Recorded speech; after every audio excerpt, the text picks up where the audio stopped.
हर पीर से जुमेरात अपने पसंदीदा show live with Adil Shahzeb को YouTube पर देखने के लिए डॉन न्यूज के ऑफिशियल YouTube चैनल पर आएं और सब्सक्राइब करके बेल आइकॉन भी प्रेस करें।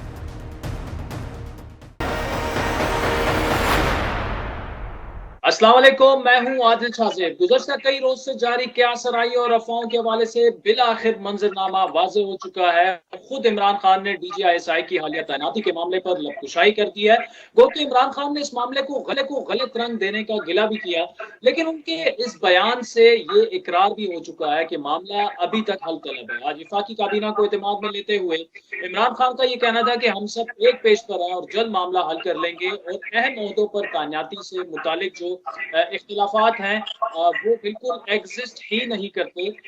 उसके बाद वफाकी वजीर इत्तलात फवाद चौधरी ने मीडिया ब्रीफिंग की, बड़ी अहम, और इसमें उन्होंने ये भी कहा कि गुज़श्ता शब army chief general Qamar Javed Bajwa और वज़ीर आज़म इमरान खान के दरमियान तवील मुलाकात हुई है, जिसमें इस मामले को आइन और कानून के तहत हल करने पर इत्तेफाक हुआ है। और इस मामले में अथॉरिटी लेकिन फवाद चौधरी के मुताबिक इमरान खान, वज़ीर आज़म की और chief of army staff general Qamar Bajwa की बहुत तवील नशिस्त हुई।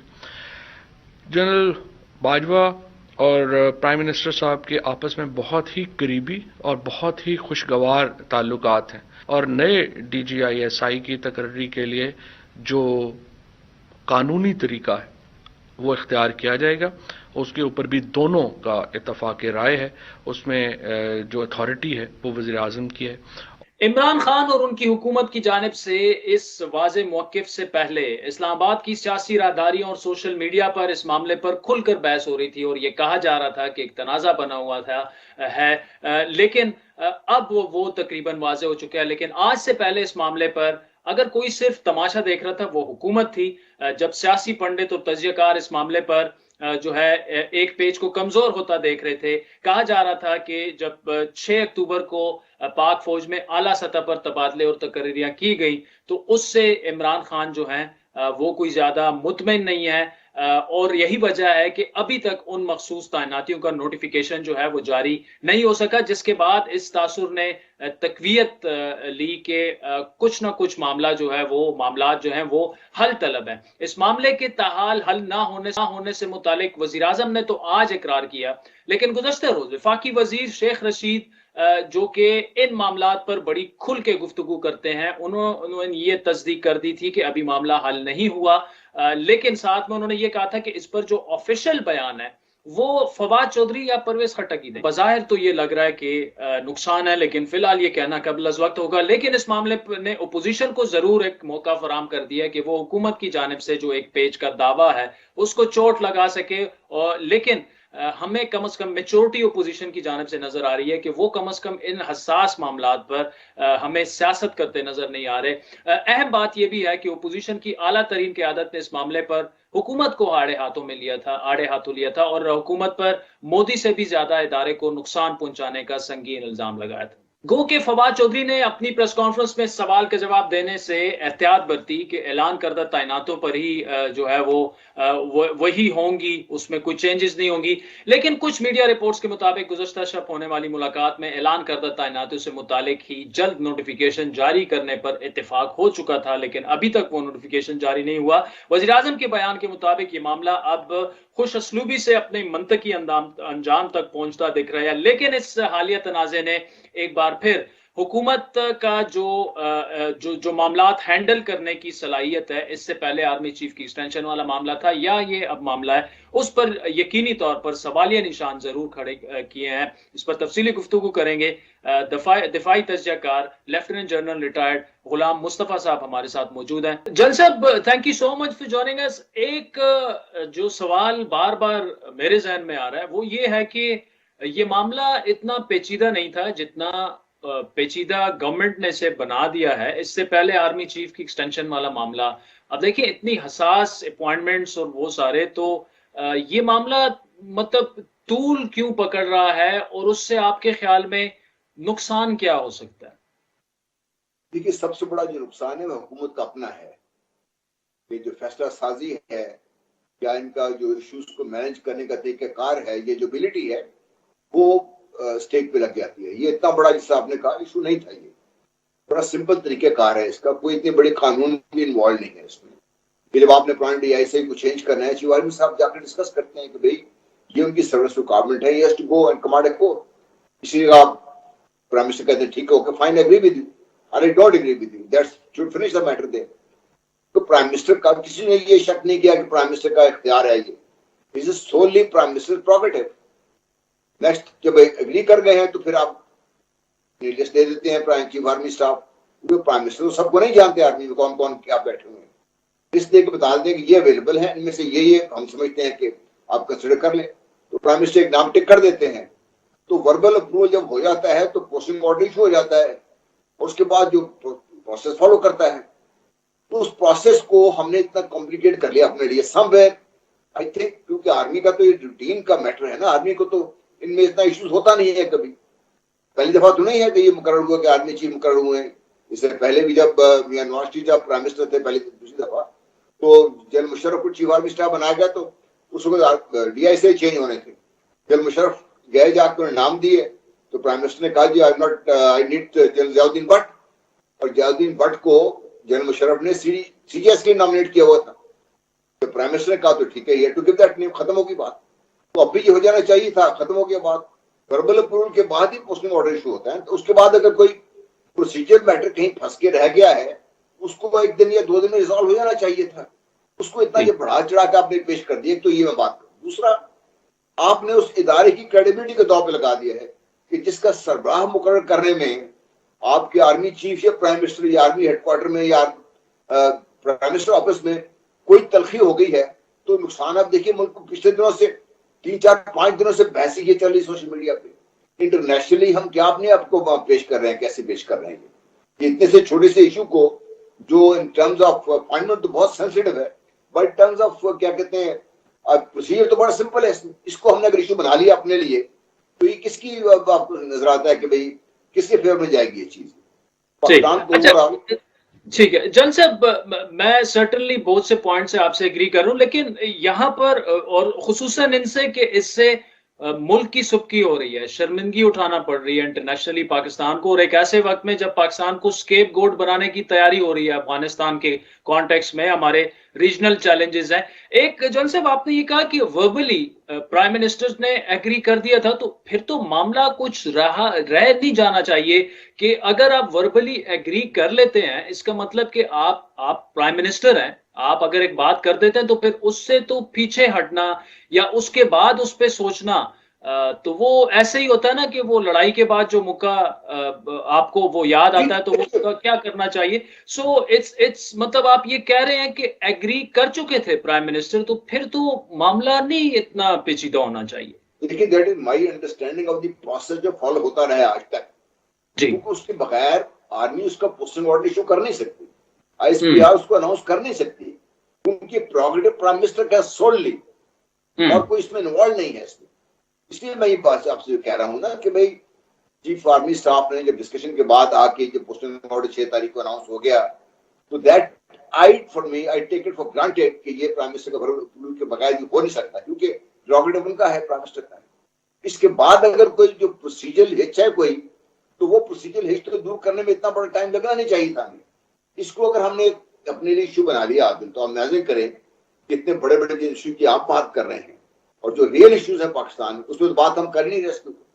तो ये नुकसान नहीं है पाकिस्तान का इतना बड़ा कि जो रियल इश्यूज है पाकिस्तान के, हम उनके बारे में बात करें, उनका सोल्यूशन ढूंढने, आगे लेके चले पाकिस्तान को, वो हम कर नहीं रहे। ठीक, अच्छा जल साहब मुझे ये बताइएगा कि ये तो रूटीन अपॉइंटमेंट्स हैं, ट्रांसफर्स हैं आर्मी के, तो ये तो रूटीन में होते रहते हैं, लेकिन क्या प्राइम मिनिस्टर ये कह सकते हैं कि आप 4-5 महीने इनको रोक लें या थोड़ा सा वेट कर लें? क्योंकि देखें ना, आर्मी के अंदर जो ये फैसले होते हैं उसमें तो कुछ चीजों को चैलेंजेस को अंदरूनी और बैरूनी उनको मद्देनजर रखकर ये अपॉइंटमेंट्स और ये सारी चीजें की जाती है, और उसमें टाइमिंग भी जाहिरी बात है बड़ी अहम होती है। लेकिन क्या प्राइम मिनिस्टर अब ये कह सकते हैं कि नहीं जी ठीक है, मैं प्रिंसिपली तो एग्री कर रहा हूं, लेकिन 4-5 महीने सब्र कर दें? अगर सब्र करें तो उससे क्या नुकसान हो सकता है? देखिए, नुकसान फिर भी वही होगा आपका। प्राइम मिनिस्टर कैन, क्योंकि वो इज द चीफ एग्जीक्यूटिव, वो जो करना चाहें कह सकते हैं, ये उनका स्वाबदीद इख्तियार है, वो कह सकते हैं। लेकिन होगा क्या इससे? सुबकी फिर प्राइम मिनिस्टर ऑफिस की भी होगी और आप अपने सारे इदारों की भी सुबकी करा रहे हैं कि ये चीज हम पहले क्यों नहीं बात कर सके इसको। जब पहले दिन जब जो मैं आपसे करूँ, मेरी अंडरस्टैंडिंग ये है कि chief army staff prime minister के वर्बल अप्रूवल के बगैर आके मिलिट्री सेक्रेटरी ब्रांच को ये नहीं कह सकते कि आप उनको पोस्ट ऑर्डर इशू कर दें। Prime minister agree to it और नोटिफिकेशन भिजवा दें आप इसका। तो वो मैं समझता हूँ अगर वो हो गया हुआ था, अब उसके बाद आपने अगर लेट्स से हाइपोथेटिकली अगर prime minister change his mind, you could call the chief को भी ठहर जाए, इसको रोक लीजिए। तो जो पोस्टिंग ऑर्डर इशू करते हैं ना, उसमें बड़ा वाज़ेह लिख दिया जाता है कि you have to join the duty by this in the state. वो आराम से किया जा सकता है। इसको इस तरह बड़ा इशू हम बनाने की जरूरत ही नहीं थी। हमें इसको हर लिहाज से देखें, जैसे भी देखिए, हर एक का बड़ा इसका सिंपल सोल्यूशन था, सिंपल मैनेजमेंट थी इसकी, वो हम कर सकते थे। वो हमने करने की बजाय अब यहाँ तक आ गया कि जो मैटर है इसमें डिस्कस विद कैबिनेट, और कैबिनेट में हर किस्म की बातें होती हैं, लोग बैठे हुए हैं, हर एक का अपना ओपिनियन है। और उसके बाद प्रेस कॉन्फ्रेंस आ गई है, उस प्रेस कॉन्फ्रेंस में डिस्कशन शुरू हो गई है। तो ये एंडलेस जो हमने एक कंट्रोवर्शियल सिचुएशन क्रिएट कर लिया अपने लिए, जिसके सोल्यूशन बड़े सिंपल थे पहले दिन से लेके आज तक भी, उनके बजाय हमने ये क्रिएट कर लिया है। ये मैं आपसे बात कर रहा हूँ, that is what concerns me as a person. इससे ज्यादा इंपॉर्टेंट डिसीजन लेने के वक्त है आपके लिए। जी, और ये जॉन साहब आपने ठीक फरमाया, हर मुहिब वतन पाकिस्तानी के लिए ये इस वक्त ये सिचुएशन कंसर्निंग होनी भी चाहिए। Lieutenant general retired Ghulam Mustafa साहब, thank you so much for joining अस। नाज़रीन, वक्त हुआ चाहता है एक ब्रेक का, जिसके बाद सीनियर सहाफी और तजज़ियाकार मजहर अब्बास साहब से इन्हीं मामलात पर गुफ्तगू जारी रखेंगे। हमारे साथ रहिए।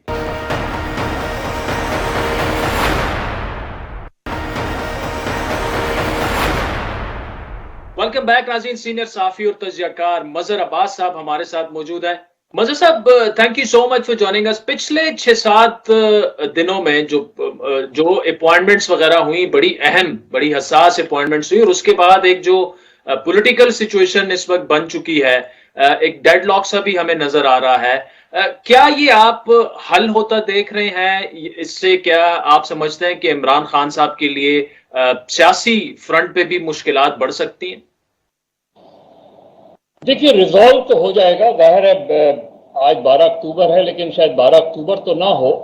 लेकिन ये कि ये एक बहुत अच्छा मैसेज नहीं गया अक्रॉस द वर्ल्ड, भी अच्छा मैसेज नहीं गया, अक्रॉस द कंट्री भी अच्छा मैसेज नहीं गया। और उसकी बड़ी बुनियादी सी वजह है कि एक 6-7 दिन का ये जो पीरियड है, ये 6-7 दिन का पीरियड लगा क्यों? अगर मसला सिर्फ महज प्रोसीजरल था तो फौरी तौर पे 24 घंटे में हल हो सकता था। फर्ज करें एक इदारे ने प्रेस रिलीज जारी कर दिया, ISPR की तरफ से प्रेस रिलीज जारी हो गई, और प्राइम मिनिस्टर अगर उससे सेटिस्फाई नहीं थे तो नेक्स्ट डे मीटिंग करके इसको सॉर्ट आउट कर लेना चाहिए था। स्टैंड ऑफ का मतलब ये हुआ कि डिफरेंस ऑफ ओपिनियन शदीद है, यानी डिफरेंस ऑफ ओपिनियन बड़ा है। और खामखाई सोशल मीडिया पे 50 चीजें चल सकती हैं, लेकिन ये बात तो एस्टैब्लिश है कि ये स्पेकुलेशंस नहीं थी, ये महज र्यूमर्स नहीं थी। इसमें आज गवर्नमेंट की तरफ से जो चीजें सामने आई हैं, उससे तो उस बात की तस्दीक हो गई कि प्रॉब्लम थी और प्रॉब्लम है।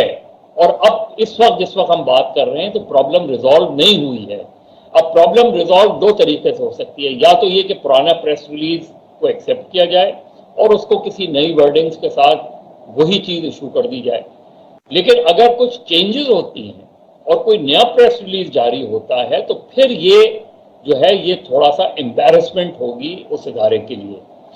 और हर 2 सूरतों में गवर्नमेंट जो है वो ज्यादा वीकर पोजीशन पे, हालांकि ये बात ठीक है कि एक सिविलियन अथॉरिटी के तौर पे प्राइम मिनिस्टर के पास पूरी पावर्स होनी चाहिए। वो पावर्स तो 12 अक्टूबर 1999 को भी थी प्राइम मिनिस्टर के पास, और उस वक्त का एक्शन भी कॉन्स्टिट्यूशनल एक्शन था, अनकॉन्स्टिट्यूशनल नहीं था एक्शन।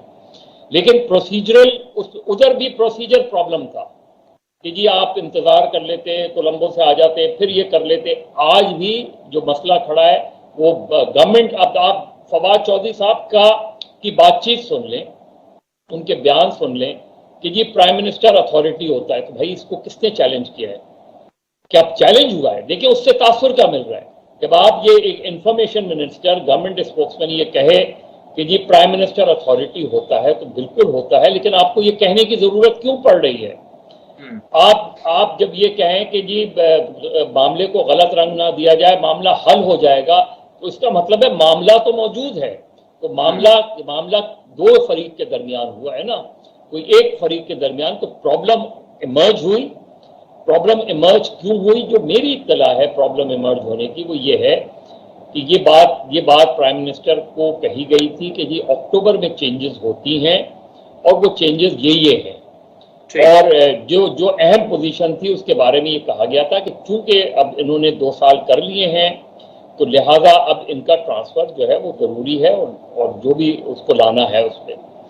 वहां प्राइम मिनिस्टर में, उसको हो सकता है मैं गलत हूं, लेकिन प्राइम मिनिस्टर ने उस पर कहा कि इसको थोड़ा सा डिफर कर दें, तो थोड़ा आगे बढ़ा दें, जिस पर वो कहा गया कि नहीं, ये जी अक्टूबर में तो होना है, और ये इसकी कई वजूहत हैं। एक वजह ये भी थी कि जी जनरल फैज को ने अब तक कोई, अगर वो आर्मी चीफ की अगले साल रेस में होते हैं, तो जाहिर है एक ना एक कोर तो उन्हें सर्व करनी, और वो कोर तकरीबन 1 साल उनको करनी पड़ेगी, करनी चाहिए। लेकिन अगर ये 3-4 महीने 5 महीने और लेट हो रहे हैं, तो फिर वो साल पूरा नहीं होगा। इस तरह की टेक्निकल प्रॉब्लम्स थी। लेकिन जब ये बात हुई, और ये बात हुई कि ये चेंजेस होनी है, ये बता दी गई प्राइम मिनिस्टर को, तो उधर से कहा क्या, बकौल जो भी जराए थे उन्होंने कहा कि प्राइम मिनिस्टर ने कहा कि अच्छा मैं देखता हूं। अब ये अच्छा देखने वाला जो मसला है, इसमें शायद इस तरफ ये समझा गया कि प्राइम मिनिस्टर ने ओके कर दिया है, और या प्राइम मिनिस्टर ने बाकी ओके करके सेकंड थॉट्स आई कि चेंज हुई। लेकिन जो चीज हुई है, जो प्रॉब्लमेटिक बनी है, और जो है इशू बना है, वो वही प्रेस रिलीज है। अब उस प्रेस रिलीज का जो कंटेंट है, जाहिर है कोई सारी 4-5 पोस्टिंग्स पे तो प्रेस वो नहीं हुआ, एक ही पोस्ट पे प्रॉब्लम बनी है। और मेरा ख्याल में हर 2 सूरतों में गवर्नमेंट जो है वो जरा डिफिकल्ट पोजीशन में इस वक्त नजर आती है। ठीक, अच्छा मज़ा साहब, थैंक यू, बड़ा आपने पूरा तफसील से एक्सप्लेन किया। लेकिन अगर थोड़ा सा इस इशू से ऊपर उठ के देखा जाए, तो जो इस वक्त रीजनल सिचुएशन है, जो चैलेंजेस हमारे लिए इंटरनेशनली अफगानिस्तान के कॉन्टेक्स्ट में बनते जा रहे हैं, उससे तो देखें मुल्क इन चीजों का, इस किस्म के अदम इस्तेकाम का जाहिर बात है इस वक्त मुतहम्मिल नहीं हो सकता। तो खान साहब को भी थोड़ा सा मेरे ख्याल है कि अब जिस किस्म की देखिए मैसेजिंग हो रही, आज जो फवाद चौधरी साहब बोले, तो उससे तो खुदा ना ख्वास्ता हम उम्मीद करते हैं कि अच्छे तरीके से हल हो जाएगा, लेकिन अगर नहीं होता तो इसका नुकसान जो है वो मुल्क को होगा। नहीं, बिल्कुल मुल्क को होगा, ऑलरेडी हो गया। देखिए एक हफ्ते में जो चीजें सामने आई, उससे नुकसान तो हो गया, डैमेज तो हो गया। अब डैमेज कंट्रोल की सूरत हाल में है। और ये अगर मसला जिस तरह कहा जा रहा है कि जी मसला प्रोसीजरल है, वो है, तो 1 हफ्ते का डिले जो है ये बिल्कुल भी इस पे नहीं होना चाहिए था।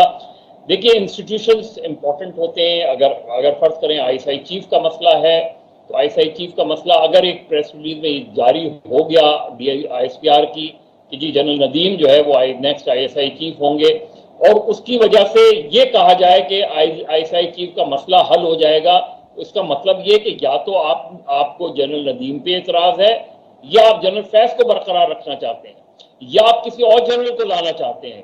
तो ये जो चीज है, ये किसी भी तरीके से अच्छी मैसेजिंग नहीं हुई गवर्नमेंट की तरफ से, बहुत ही खराब मैसेजिंग हुई है। क्योंकि जब आर्मी की तरफ से एक प्रेस रिलीज जारी हुई, उसमें जाहिर है कई कोर कमांडर्स की चेंजेस और ट्रांसफर पोस्टिंग का मसला आया। अब उस प्रेस रिलीज के इशू होने के बाद ये इशू खड़ा होना, मेरे ख्याल आर्मी के लिए भी एम्बैरेसमेंट हो गई है कि अगर ये प्रेस रिलीज विड्रॉ होती है, तो जाहिर है बहुत सी चेंजेस फिर विड्रॉ होंगी, और ये चीज मेरा ख्याल है वो नहीं होगी। इसलिए मुझे लगता है कि शायद ये प्रेस रिलीज को एक्सेप्ट करके उसमें थोड़ा सा वो की जाए, तो चेंज की जाए, फेस सेविंग शायद हो सकता है कि गवर्नमेंट को फेस सेविंग। लेकिन अगर कंप्लीटली रिवर्स होता है फैसला, तो वो एक अच्छी साइन नहीं होगी, और वो बिगिनिंग ऑफ अ क्राइसिस होगी। मजहर अब्बास साहब, thank you so much for joining अस। नाज़रीन, वक्त तो चाहते हैं एक ब्रेक का, जिसके बाद आपको बलूचिस्तान लिए चलेंगे।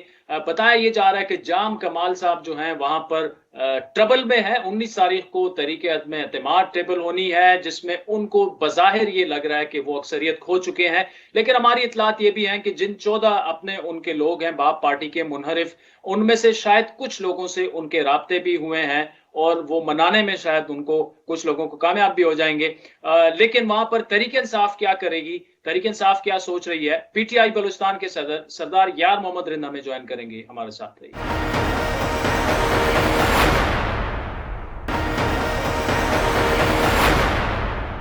वेलकम बैक नाज़रीन। बात बलूचिस्तान की करेंगे। जाम कमाल के खिलाफ उनके अपने ही साथियों ने अदम एतमाद पेश कर दी है। 14 अरकान जो बाप पार्टी के हैं उनके दस्तखत उन पे मौजूद हैं, जिनमें 3-4 वुज़रा वो भी शामिल हैं, मुशीरान भी हैं जो कि अब मुस्ताफ़ी हो चुके हैं। तहरीक इंसाफ जो है वो जाम कमाल की इत्तेहादी है बलूचिस्तान में। वो क्या सोच रहे हैं, वो क्या समझते हैं, क्योंकि अगर जाम कमाल साहब के 14 अपने लोग उनके खिलाफ हो चुके हैं, 23 अरकान जो हैं वो ओपोजिशन के हैं, तो नंबर गेम अगर मिलाकर देखा जाए तो तकरीबन जाम कमाल की हुकूमत तो खत्म होती नजर आ रही है। लेकिन कुछ इतलात ये भी हैं कि ये जो 14 लोग हैं उनको मनाने का सिलसिला भी शुरू हो चुका है और तकरीबन 19 तारीख को बलूचिस्तान असम्बली का इजलास होगा, एतमाद का वोट जिसमें जाम कमाल हासिल करेंगे। उसमें वो कामयाब होंगे, नाकाम होंगे, ये तो उसी दिन पता चलेगा। लेकिन इस पर तफसीली गुफ्तगू करने के लिए तहरीक इंसाफ बलूचिस्तान के सदर और इमरान खान के करीबी साथी सरदार यार मोहम्मद रिंद इस वक्त हमारे साथ मौजूद हैं। सरदार यार Mohammad Rind sahab, thank you so much for joining us. Jam Kamal के खिलाफ अदम एतमाद पेश हो चुकी है और उनके अपने 14 अरकान जो है वो मुनहरिफ हो चुके हैं। उसके अलावा 23 अपोजिशन के हैं।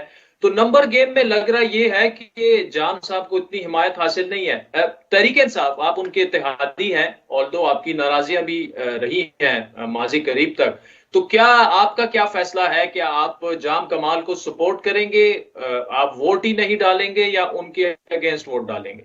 आदिल साहब, जहाँ तक बात है जाम साहब की, आपको इल्म है कि मैं 3 महीने तक मैं ऑफिस अटेंड नहीं किया। 3 महीने मैंने अपना रिज़ाइन भिजवा दिया था। मगर अब जो सूरत हाल इस वक्त सूबे की है और फिर जहाँ तक पीडीएमए का ताल्लुक़ है, फिर हमारा जो हुकूमती इत्तेहाद है बाप के साथ पीटीआई का, तो इस वक्त खान साहब ने और पीटीआई ने एक फ़ैसला, पार्टी ने फ़ैसला किया है जाम साहब की हिमायत का। तो हमें तो उसको फॉलो करना पड़ेगा। एज ए मैं इस वक्त बलूचिस्तान पार्लियामानी लीडर हूँ, तो हमारे जो मुत्तफ़िक़ का फ़ैसला है, मेजॉरिटी का फ़ैसला वो यही है कि हमें जाम हुकूमत को सपोर्ट करनी चाहिए, क्योंकि ये जो तारीख़ रही है उसमें यही है कि शुरुआत कहीं एक जगह होती है तो फिर वो सिलसिला रुकता नहीं है। तो अब कोई असूली कोई इख्तिलाफ होता, कोई इशू पे इख्तिलाफ होता, तो हम अपोजिशन के साथ बैठते, उनसे डिस्कशन करते, जो उनके 14 अरकान हैं उनके साथ हम बैठते। असल मैं कुछ कह नहीं सकता, मजबूरी है मेरी, मगर यह कि कोई इशू नहीं है। सिर्फ ये है कि जाम साहब के जो चहीते थे, जो जाम साहब के बहुत नज़दीक थे, आज हमें पता नहीं है कि किस वजूहात के बिना पे वो अपोजिशन के साथ मिल के, मेरा ख्याल नहीं है कि वो अपोजिशन के साथ मिलेंगे, क्योंकि उनकी भी एक जो पार्टी है मेंगल साहब और जमीयत उलमा इस्लाम, ये दोनों उसके सियासी हरीफ है बलूचिस्तान के अंदर। और मेरे ख्याल में जिन लोगों ने दस्तखत भी किए हैं उनमें शायद चंद लोग वापस भी आ जाए। अच्छा, तो सरदार साहब, एक बार बार जो पॉइंट ऑफ व्यू जो ऑफ द रिकॉर्ड हमारी डिस्कशन हुई है, जिन 14 लोगों ने साइन किया है जाम कमाल की अदम एतमाद पे, या ओपोजिशन के लोग हैं या खुद उनकी अपनी काबीना के जो लोग हैं, उनको शिकायत एक ये रहती है कि एक तो वो एक मुतलकुन अनान किस्म के हुक्मरान हैं, वो किसी की सुनते नहीं है और हर एक मिनिस्ट्री में वो मुदाखलत भी करते हैं। तो कम से कम अगर ये अदम एतमाद नाकाम भी हो जाती है तो जाम कमाल साहब को इट्स अबाउट टाइम कि अपना तर्ज हुक्मरानी तब्दील करना पड़ेगा, वरना इस तरह से तो बलूचिस्तान में कम से कम हुकूमत करना उनके लिए मुश्किल होगा। अब बच गए तो 3 महीने बाद फिर आ जाएगी अदम एतमाद। देखें, जहाँ तक जाम साहब का ताल्लुक है, क्योंकि मैं इस वक्त हिमायत कर रहा हूँ तो मैं उसके मुखालफत में तो नहीं बोल सकता। ये काफ़ी शिकायतें हमें भी थी, हमारी पार्टी को भी था, हमारे पार्टी के बीच में भी जो है ना बाप की इंटरफेरेंस थी, इंटरफेयर करते थे चीज़ों को, वो होता था जिसकी वजह से हमने कोशिश की कि जाम साहब के साथ स्मूथली हम चल सकें, मगर बदकिस्मती है कि हमें भी मजबूरन रिज़ाइन देना पड़ा। मगर उसके बावजूद हमारी पार्टी ने, हमारे अलाइज ने, जो हमारे इत्यादी थे, 3 दफ़ा मेरे घर पे तशरीफ़ लाए। वो बलोची, आखिर में तो उन्होंने ये कहा कि हम बलोची मेड लेके आपके पास आए। कोई सियासी मुसाइलत नहीं है। एक बलोची मेड को और जरिए को आप लोग तो शायद KPK के लोग हैं, समझते होंगे, सिंध के लोग भी। तो वो एक जिरगा और मेड लेके मेरे पास आए थे। तो उस वक्त फिर मैंने ये सोचा, क्योंकि पार्टी की भी पॉलिसी थी, पार्टी भी बाप को वहाँ हिमायत कर रही थी, खान साहब भी हिमायत कर रहे थे। तो अब जब हम उनके साथ हैं तो ये चीज़ें हैं। और यकीनी तौर पे आदिल साहब, अगर उन्होंने अपना तर्ज हुकूमत तब्दील नहीं किया तो आगे भी 2 साल हैं, शायद जाम साहब को दोबारा, ये तो नहीं हो सकता कि इमीडिएटली, क्योंकि कॉन्स्टिट्यूशन ये कहता है, लॉ ये कहता है कि एक दफ़ा अगर ये vote of no confidence fail हो जाए तो 6 महीने तक आप दोबारा वोट ऑफ कॉन्फिडेंस नहीं ला सकते। ठीक, तो सरदार साहब, दूसरा ये बताइएगा कि आप चूंकि बलूचिस्तान की सियासत को बड़ा अच्छा समझते हैं, अगर अभी तो फिलहाल ये नजर आ रहा है कि जो 14 लोग नाराज हैं उन पर कोशिशें भी हो रही हैं और ज्यादा इम्कानात ये हैं कि उनकी तादाद बढ़ने की बजाय कम होती जाएगी। लेकिन अगर ये अदम एतमाद किसी तरह मंजूर हो जाती है जाम कमाल के खिलाफ, तो क्या उसका इम्पैक्ट जो है, क्योंकि बलूचिस्तान अवामी पार्टी आपकी इत्तेहादी है मरकज में भी, तो उसका जो नजला है या उसका जो इम्पैक्ट है वो खान साहब की, आपकी कोलिशन गवर्नमेंट पर मरकज में भी पड़ सकता है? देखिए, हम तो उनके साथ खड़े हैं, हम तो फुल फ्लेज उनको सपोर्ट कर रहे हैं। ये इम्पीचमेंट की जो है करारदाद, ये तो जाम साहब और उसके जो पार्टी है उन्होंने ये सारे एफर्ट करने, हमने तो नहीं करने। हम ये करते हैं कि हम उनके साथ 100% हम अपनी ईमानदारी के साथ हम उनके साथ खड़े हैं। बाकी जीतना और जो है वो जाम साहब की उस पे, पार्टी पे और जाम साहब पे डिपेंड करता है। मगर हम आपको ये यकीन दिलाएं कि इंशाल्लाह जो हम अभी आज हमारी 2 बजे हमारी मीटिंग हुई है, उसमें जो हमने कैलकुलेशन वगैरह की है, अपोजिशन मुझे जो है मुझे सक्सेस नहीं लग रही है।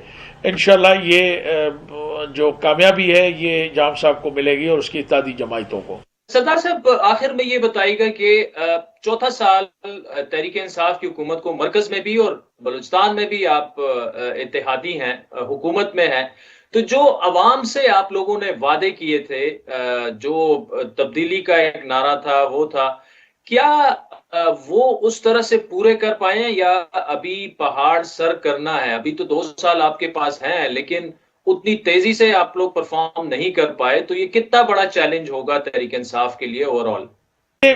हकीकत तो आदिल साहब ये है कि हम खुद भी, सिर्फ हमारे वोटर नहीं, हम खुद भी इस उम्मीद पे आए थे कि जो खान साहब ने एक स्लोगन हमें दिया था कि तब्दीली का स्लोगन, हमने उनकी उस स्लोगन को फॉलो किया और हमने बहुत बड़ी जमायतों को छोड़ के हमने PTI जैसी जमायत में ज्वाइन किया, इस उम्मीद पे कि इंशाअल्लाह ताला खान साहब जब आएंगे तो कम से कम हम जो मजबूर तबका है, मजदूर तबका है, गरीब तबका है, वो उसके हालात ज़िंदगी बेहतर होंगे। और उसके साथ साथ हमारे सूबे जो बलूचिस्तान है सबसे ज़्यादा पसमानदा है इस वक्त मुल्क के अंदर, कम से कम उसको एक मौका मिलेगा तरक्की करने के लिए और अपने लोगों का तर्ज ज़िंदगी जो है उसको बेहतर करने के लिए। और हकीकत यह है कि 3 साल हमारे गुजर गए, अभी तक बहुत बड़ा चेंज तो हम नहीं ला सके। अलबत्ता हमने ये खान साहब ने और उसकी टीम ने कोशिश की है कि हम कोई बेहतर सिस्टम को ला सकें। मगर यहाँ क्योंकि मुल्क के अंदर बहुत सारी जो साबका 72 साल का जो गंद है वो मेरे ख्याल में वो 72 महीनों में तो साफ नहीं हो सकता है।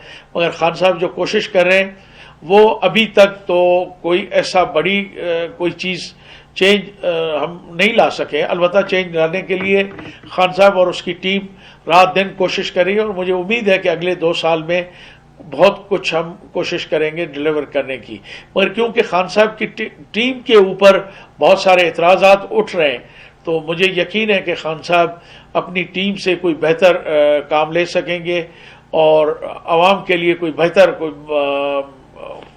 चेंज ला सकेंगे। सरदार यार Mohammad Rind sahab, thank you so much for joining अस। नाज़रीन, वक्त हुआ चाहता है एक ब्रेक का, जिसके बाद कुछ नैब के मामलात की बात करेंगे। हमारे साथ रहिएगा।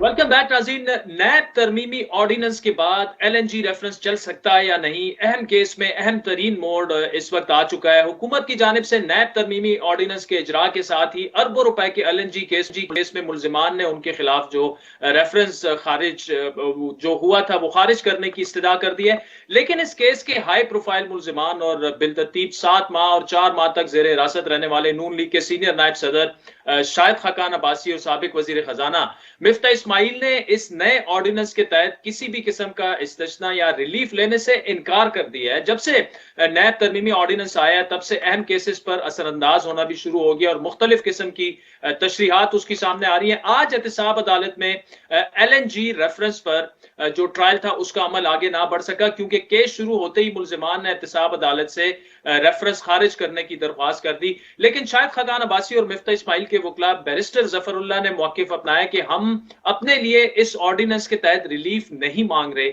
लेकिन दीगर वकला का यह मौकिफ दुरुस्त है कि तरमीमी ऑर्डिनेंस के मुताबिक ये केस अब नैब के दायरा कार में नहीं आता। गो कि अपोजिशन रहनुमाओं ने इस रेफरेंस से बराह रास्त तो कोई भी किसी किस्म का रिलीफ लेने से इनकार कर दिया, लेकिन हालिया दरख्वास्तों को देखते हुए ये तासुर भी पैदा हो रहा है कि इन रहनुमाओं को बिलवास्ता रिलीफ मिलने का इम्कान है, जिसकी बड़ी वजह इस केस से जुड़े दीगर अफराद की जानिब से नैब ऑर्डिनेंस के तहत रिलीफ का तकाजा है। नए नैब तरमीमी ऑर्डिनेंस के तहत प्राइवेट अफराद पर नैब और एहतसाब अदालत का दायरा कार खत्म कर दिया गया है, जबकि नैब ने इन दरख्वास्तों पर रेफरेंस खत्म करने की मुखालफत की है। नैब प्रोसिक्यूटर उस्मान मिर्जा ने अदालत को यह बताया कि काबीना फैसलों को जो कि नैब से इस्तिस्ना कर दिया गया है वो 6 अक्टूबर के बाद नाफिजुल अमल होगा। तरमीमी ऑर्डिनेंस के तहत LNG टर्मिनल रेफरेंस का मुस्तकबिल क्या होगा, एहतसाब अदालत मजीद शहादतें रिकॉर्ड करने में जो है वो उससे पहले अहम कानूनी नुक्ते पर उनको फैसले करने हैं। नैब तरमीमी ऑर्डिनेंस से मजीद किस किस को फायदा पहुंचने का इम्कान है, बात करेंगे हमारे नुमाइंदा खुसूसी रियाजुल हक से। नैब तरमीमी ऑर्डिनेंस से किसको रिलीफ मिलने का इम्कान है और उसमें क्या ऐसे केसेस भी शामिल हैं जिन्हें ओपन एंड शट केसेस कहा जाता रहा है अभी तक? जी बिल्कुल आदिल, इस सारे अरसे में हमने देखा कि मुसलसल नैब तमाम केसेस को फॉलो करती रही और चाहे वो इंक्वायरी स्टेज से लेकर और फिर अकाउंटेबिलिटी कोर्ट तक लेवल तक जो चीजें थी वो बाकायदा फॉलो होते रही। लेकिन अब जो सबसे बड़ी चीज जो सामने आ रही है वो ये है कि जो ही ये ऑर्डिनेंस आया उसके बाद मुख्तलिफ लोगों ने जो इससे रिलेटेड जो केसेस थे, जो अफराद थे, उन्होंने बाकायदा तौर पर दरखास्तें देना शुरू कर दी हैं। और आज ये पहला दिन था जिसपे LNG जो टर्मिनल का केस है, जिसमें मुख्तलिफ सरकारी मुलाजमीन जो अब ज़ाहिर रिटायर्ड भी हो चुके हैं तो उनके खिलाफ जो केसेस थे वो उसमें शामिल थे। उन्होंने दरखास्तें दी बाकायदा तौर पे कि हमें जी इस जो सारा सिलसिला इसके तहत इस्तिस्ना दिया जाए, क्योंकि इसमें ये लिखा हुआ है इस नैब के ऑर्डिनेंस में कि इस जो ऑनगोइंग जो केसेस हैं वो उस पर भी इसका इतलाक होता है, लिहाजा हमारा केस ऑनगोइंग है, हमें इससे इस्तिस्ना दिया जाए। लेकिन इसके साथ साथ खाकान अब्बासी साहब और जो मुफ्ता इस्माइल साहब है उनके वकील ने कहा कि हम इस ऑर्डिनेंस के तहत बिल्कुल किसी किस्म का कोई इस्तिस्ना नहीं लेंगे।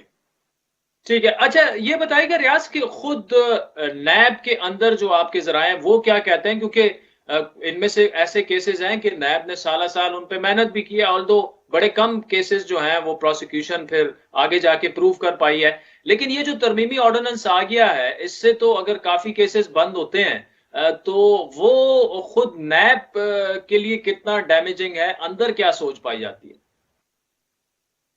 नैब इस हवाले से खासी गुमगु और परेशानी में मुब्तला है और ये शायद पहली बार हमने देखा है मुख्तलिफ लोगों से हमारी जो नैब में बात हुई है वो इंतहाई परेशान भी हैं कि जो साल जिन केसों पे उन्होंने मेहनत की और मुख्तलिफ किस्म के एक्सपर्ट बुलाए, उनको पेमेंट्स दी बाकायदा तौर पे, चाहे वो LNG का केस था, चाहे वो SN इकबाल का केस था या दूसरे मामला थे, तो अब बज़ाहिर ये लग रहा है कि शायद वो केसेस इनके हाथ से निकल जाएंगे, क्योंकि वो केसेस जिनकी काबीना ने मंजूरी थी या किसी फोरम से जिस तरह CDWP है, ECC वगैरह उससे मंजूरी हुई है, तो वो केसेस नैब की गिरफ्त से निकल जाएंगे। तो एहसन इकबाल का केस बड़ा केस है जो CDWP ने जिसकी मंजूरी बाकायदा दी हुई है, वो भी तकरीबन उससे निकलता हुआ दिखाई दे रहा है। तो नैब में एक बड़ी बेचैनी भी पाई जाती है और परेशानी भी है। बेचैनी इस बात की कि उनके पास बचा क्या है, और परेशानी इस बात की है कि जो मेहनत उन्होंने की थी साल मुख्तलिफ केसेस पे, उनके प्रोसिक्यूटर्स ने मुसलसल कोशिशें की, केसेस को फॉलो किया।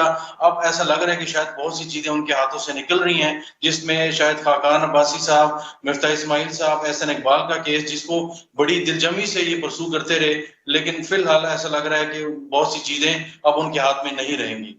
आज के प्रोग्राम पर आपके फीडबैक के मुंतजिर रहेंगे। हमारा ट्विटर हैंडल है @आदिल शाज़ेब। मुझे मेरी टीम समेत इजाजत दीजिए। खुदा हाफिज।